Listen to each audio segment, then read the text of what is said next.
Who needs a water sluice? I'll just keep blowing it with my leaf blower.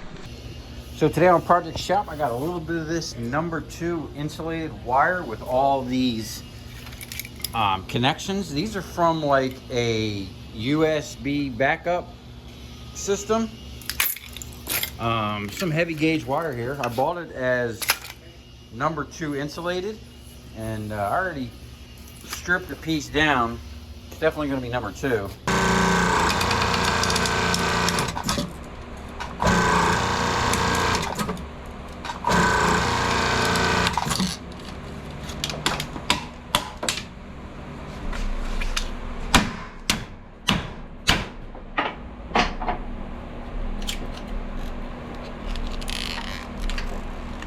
Oh man, that's tough stuff. See that? All right. Oh. Oh man.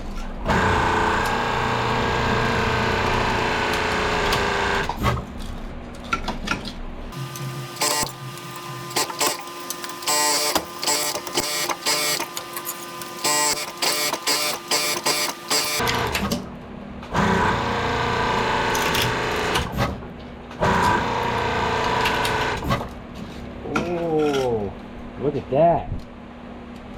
So if you just keep squeezing, man, that's tough. Cracking it off though, you gotta really send it.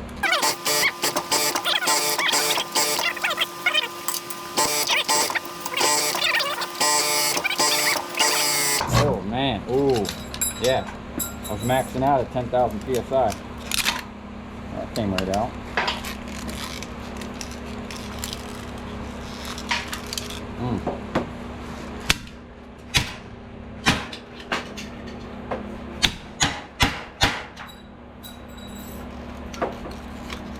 Okay, that pretty much broke off there. It's just kind of crushed on there.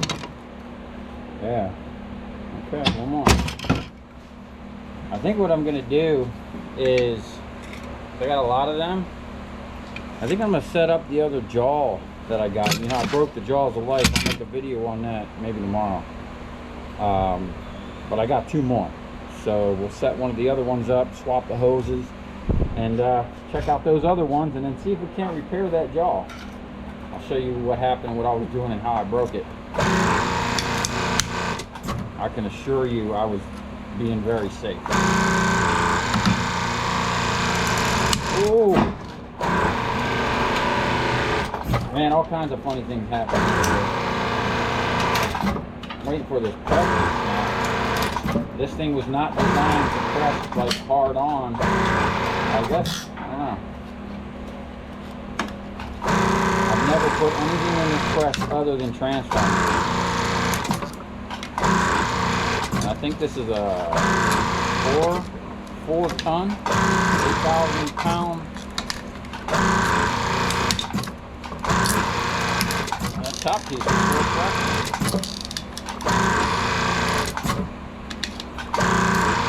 oh, this is like a hammer press, or what do you call that? Oh yeah, it looks good. I got it to break the, I'm basically pressing the middle and getting it to break that line with the edge of the thing. But this is not a very efficient way of doing this. I think the jaw. Ooh. This plastic is super tough, man.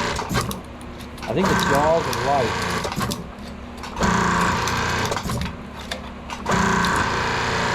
would do way better on this. Yeah, so I'm not going to waste too much time on this. This plastic is not brittle like I thought. If it was brittle, this thing, whatever they made this plastic out of, that's some serious stuff. So we're going to, I think the jaws of life is definitely going to work better on that. All right, so I'm just going to see if I can't liberate this the rest of the way, because it's almost there. See that? You know, we don't want to leave the job half done. Okay, now some of y'all might be wondering why I got a full-on fire suit. Oh yeah, look at that. No, I was not a fireman, although I do respect the hell out of them. I respect anybody that will run into a dangerous situation for a stranger. You know, pretty good on that. Anyway, the reason I have a full-on fire suit is because I'm a pyro. And if you're a pyro and you don't have a full-on fire suit, you're amateur hour, bro. Ah, yeah, that's what I'm talking about. So, there's two things that I can make now with the milling machine. It's what I've been waiting for. It's going to require this type of setup. That's going to blow your mind. Alright. Anyway, we're going to wrap this up and head over to another spot. Okay, so we're over here at my little warehouse, and this is my granulator. I haven't really ever done a video on this thing. There's only like 1 or 2 videos of this thing on the channel actually running.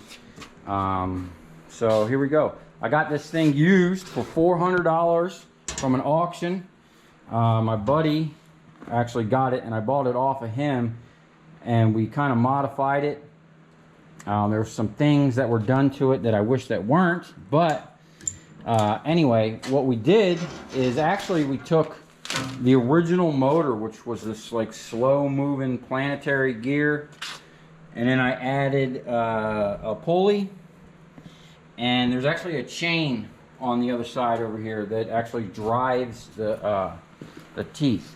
And the top of this is kind of custom,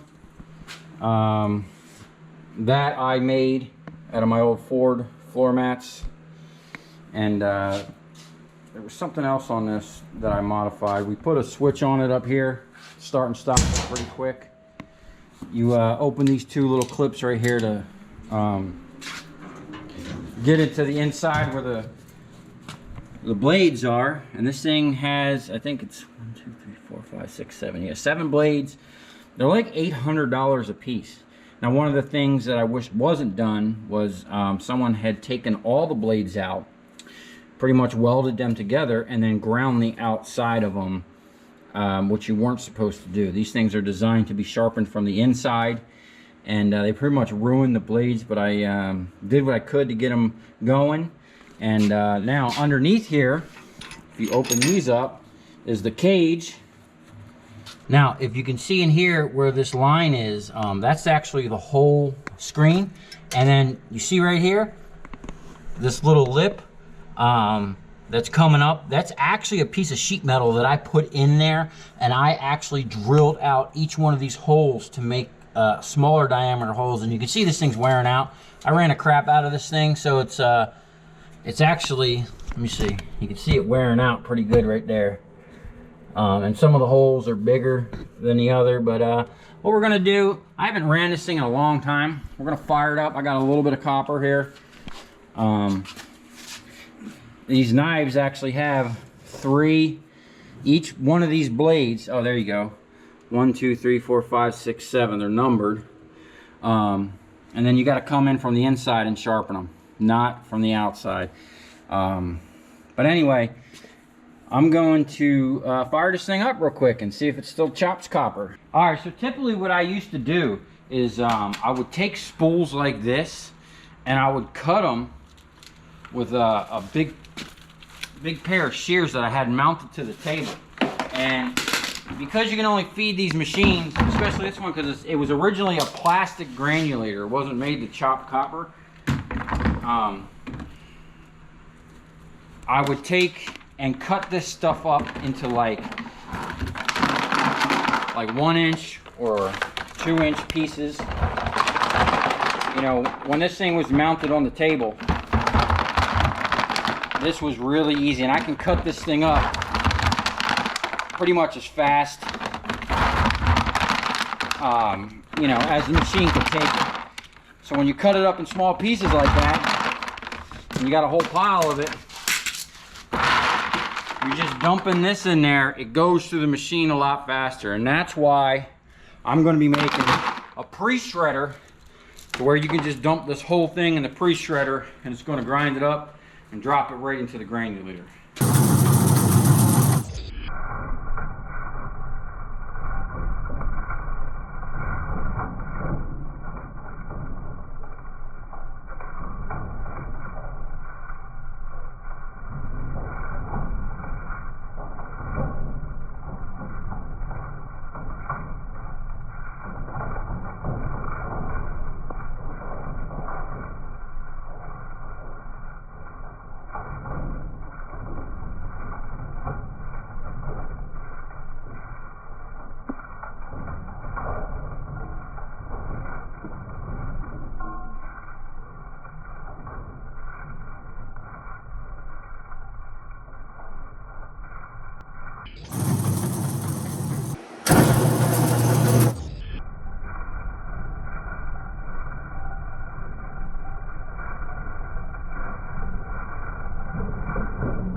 Okay, there you have it. Look at all that copper.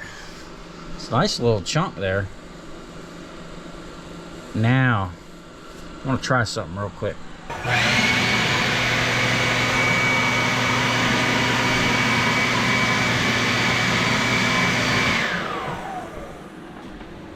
Dang, look at that.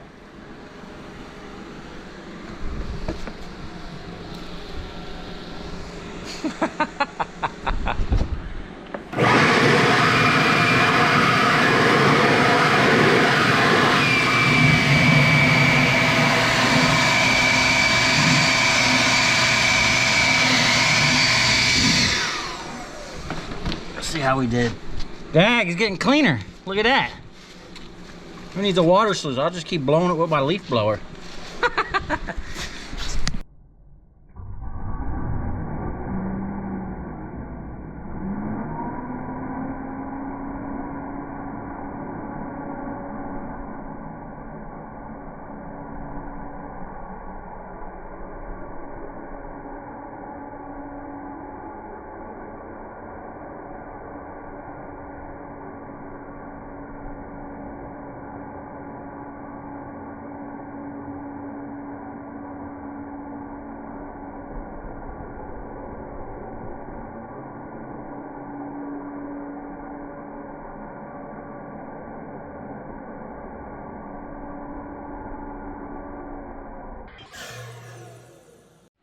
Okay, so we made a huge mess for no reason and wasted a bunch of copper, but it was fun. So if you come this far, thanks for watching. Stay tuned because we're going to have a lot more fun with this machine. And if you look over here, this is the beginning of an awesome project. My Lugan milling machine and my feeler lathe, which we're going to use to make some awesome parts for the ultimate copper recovery system. So stay tuned for all that.